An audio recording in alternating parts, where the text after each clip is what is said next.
On a world destroyed by genocide, a single discovery would change the fate of a Jedi hero.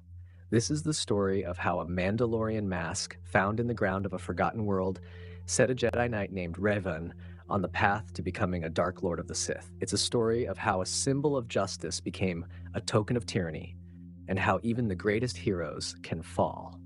Without the mask, he was just a man. But with it, Revan became an icon and a force that would change the galaxy. This is the secret of that transformation. Before the mask, there was the man. Revan was a name spoken with respect in the Jedi Temple. He was charismatic, powerful in the Force, and had a brilliant strategic mind. By all accounts, he was one of the most promising Jedi of his generation. But he was also impatient and frustrated with the traditions and inaction of the Jedi Order he served. He saw the galaxy as a reality that demanded decisive action. This difference in philosophy became a serious problem with the arrival of the Mandalorians. These were not the scattered clans of later times, but the Neo-Crusaders, a relentless horde moving through the Outer Rim, leaving a trail of shattered worlds behind them. They fought with a brutal purpose, overwhelming the unprepared Republic with pure ferocity. To Revan and his closest friend, a Jedi Knight named Malak, the threat was clear. The Republic was burning, and the Jedi were watching from the sidelines. The Jedi Council, haunted by the memory of the war against the Sith Lord Exar Kun, feared that getting involved would lead their knights to the dark side. They preached patience and trust in the Force, believing the war was a test for the Republic. But Revan saw this as a failure to act. He argued with the Masters to intervene, but they refused. The Council's decision was final. The Jedi would not go to war. For Revan, this was a moral failure. He couldn't stand by while billions suffered. So he made a choice that would define his life. He defied the Jedi Council. He declared that he would go to war with or without the Order's blessing. His conviction was powerful. Hundreds of other Jedi, young and idealistic, joined his cause. They became known as the Revanchists, and under Revan's command, they joined the Republic military to fight the Mandalorian threat. This act created a deep split within the Jedi Order. To the Council, Revan was a renegade, but to the desperate Republic, he was a savior. The Mandalorian Wars became the furnace that forged Revan into something harder and more dangerous than any Jedi. He wasn't just a participant. He was the architect of the Republic's entire war effort. He was given the rank of Supreme Commander, and his genius for strategy became legendary. He understood the Mandalorians in a way no one else did, adopting their own ruthless tactics and turning them against them. He was always one step ahead, predicting their movements and delivering one victory after another. But this success came at a terrible cost, not just in lives, but to Revan himself. The horrors of the front lines began to change him. Battle after bloody battle, he started to see compassion not as a strength, but as a liability in a war of total destruction. He began to make calculations a Jedi should never have to make, sacrificing entire battalions and even planets to achieve a strategic advantage. He embraced an ends justify the means philosophy, telling himself that he had to touch the darkness to defeat it. His followers, the Revanchists, saw his cold, calculating approach as a necessary way to fight an enemy as merciless as the Mandalorians. Their loyalty shifted from the distant council to the Jedi who was fighting beside them. They saw his willingness to make hard choices as a sign of strength, not a slide toward the dark side. But Revan knew what was happening. He felt the change within himself, a growing coldness that mirrored the enemy he fought. The war was corrupting him, and the most important moment of that corruption was still to come. The war took Revan to many broken worlds, but none left a mark on him like the planet Cathar. 10 years earlier, it was the site of a horrific Mandalorian atrocity. Revan and his Jedi followers went there looking for proof of the genocide, something to unite the Republic and silence the Jedi Council. They found more than they expected. As Revan walked the shoreline, his foot hit something in the sand. It was a Mandalorian mask. When he picked it up, the Force pulled him and all the Jedi there into a vision. They were no longer on the quiet shores of Cathar, but in the middle of a terrifying slaughter. They witnessed thousands of Cathar civilians being driven into the sea by Mandalorian soldiers. They saw the architect of the massacre, Caas give the order for their extermination from orbit. The Jedi tried to intervene, but they were like ghosts, helpless to stop it.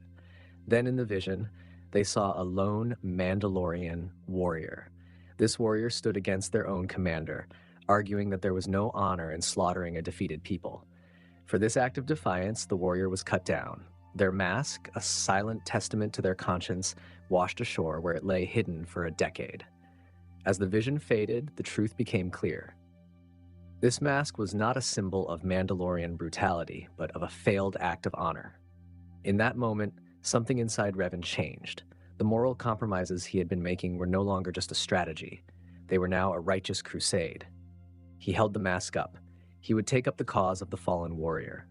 He then placed the mask over his face, and the man known as Revan disappeared, replaced by an icon. He swore that he would not remove the mask until the Mandalorians had been defeated once and for all. When he put on that mask, he was no longer just a Jedi.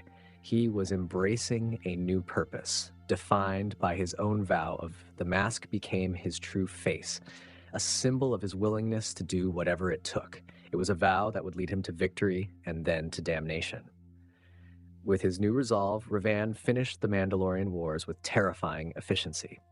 His tactics became even more brutal, and his strategies more uncompromising. The final battle took place over Malak V, a planet steeped in the power of the dark side. While his fleet fought the Mandalorians in space, Revan faced their leader, Mandalore the Ultimate, in a final duel. He defeated him, ending the war. But as Mandalore the Ultimate lay dying, he made a confession that shattered Revan's reality. He admitted that the Mandalorians had not started the war on their own. They had been manipulated by a mysterious, hidden Sith Empire. A true Sith Lord had tempted Mandalore with visions of glory, pushing him to attack the Republic to test its strength. The victory became meaningless. Revan's crusade, the countless lives sacrificed, and the darkness he had embraced, it was all built on a lie. He had been a pawn in a much larger game. The Mandalorians were not the true enemy. They were just the first victims. The mask, which he had sworn to wear until justice was served, remained on his face. For Revan, the real enemy was still out there, hiding in the unknown regions. He could not return to the Republic as a hero.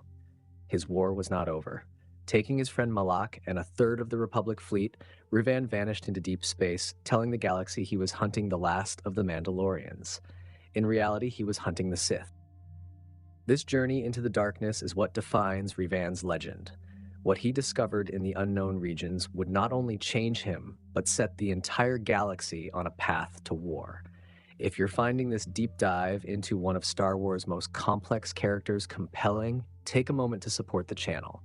Hitting that subscribe button and turning on notifications ensures you won't miss the next chapter of our lore explorations.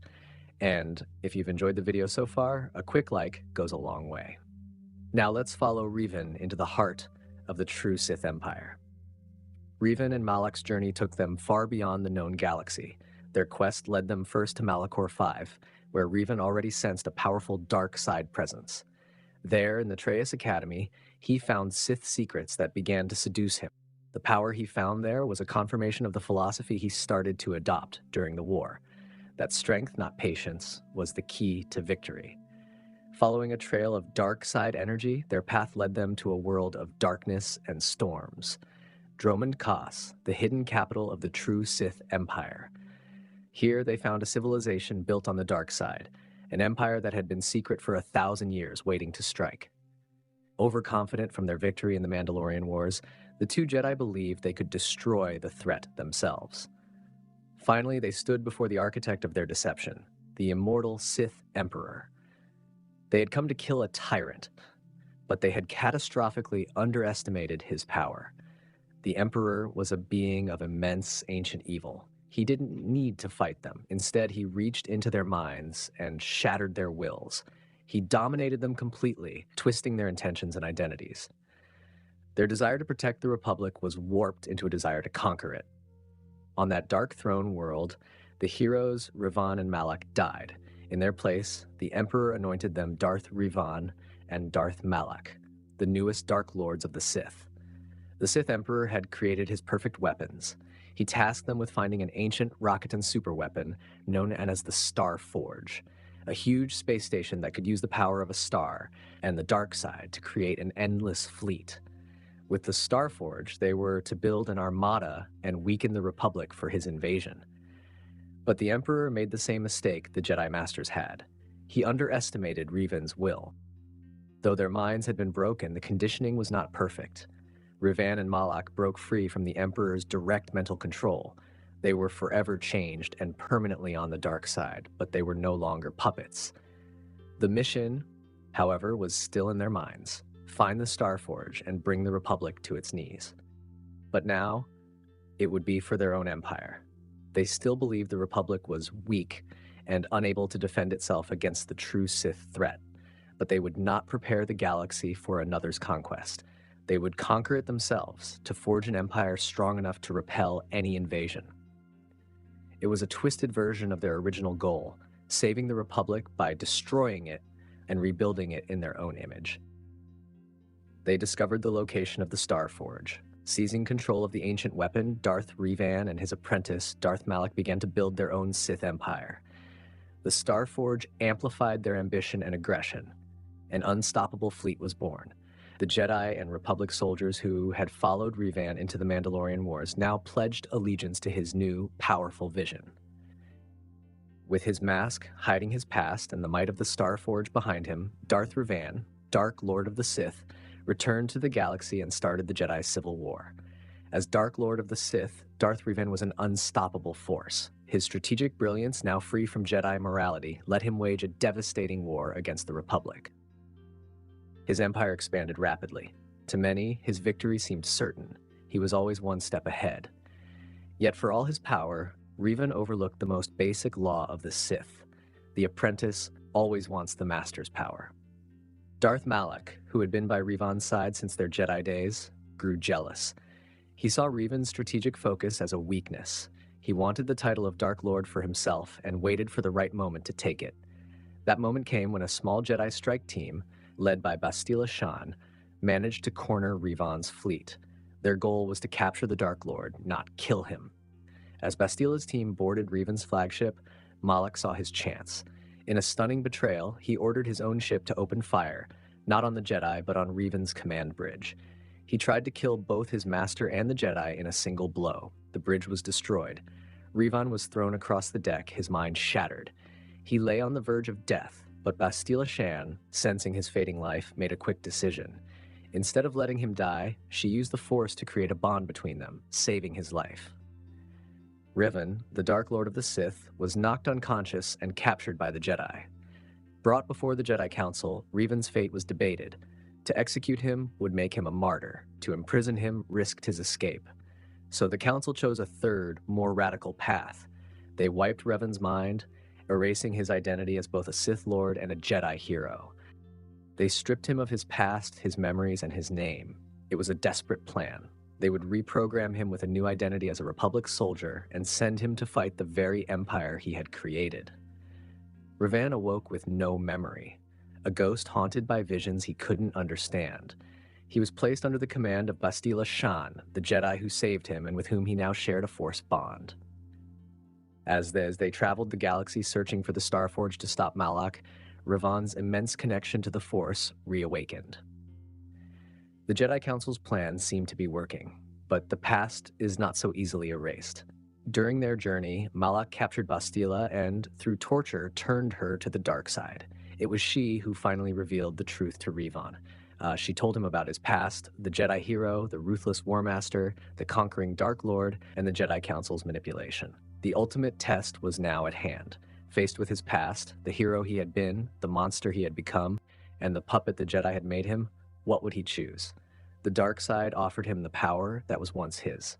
The Jedi had used him and lied to him. In this single moment, the fate of the galaxy was in his hands, and Revan's true character was forged. He learned that the people he trusted had lied to him, that his mind had been violated. He had every reason to be angry, to embrace the darkness that was part of him.